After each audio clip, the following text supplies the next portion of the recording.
Welcome to our channel. Today we how to set up Whoop Strap Easy Guide step by step clearly.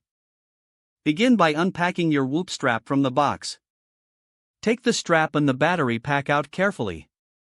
Next, locate the Whoop. If you don't have the app yet, download it from the App Store or Google Play. Open the Whoop app once it's installed. Create an account or log in if you already have one. Follow the on-screen prompts to set up your profile.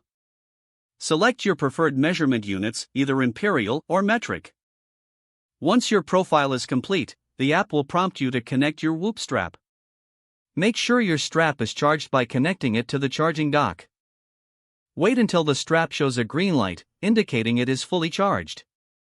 With the strap charged, power it on by pressing the button on the side. Ensure your phone's Bluetooth is enabled. In the app, tap on Connect Device. Follow the instructions to pair your Whoop strap with your phone. Once connected, the app will display your strap's current battery status. You may be asked to enter some personal health data for better tracking. After inputting your data, personalize your settings to tailor your experience. Finally, wear the strap according to the app's instructions for optimal usage. Check the app regularly to monitor your fitness metrics. Your Whoop strap is now set up and ready to use. If the page does not load, refresh the browser or try again in a private or incognito window.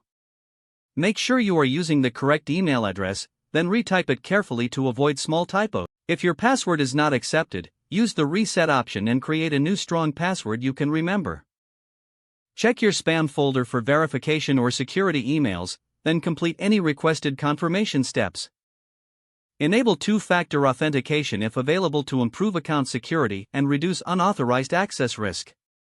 After signing in, review your profile details so your contact information and settings are accurate and current. If you see an error message, note it down and try again after restarting your device and internet connection. Log out when you finish, especially on shared devices, to keep your account and payment information secure.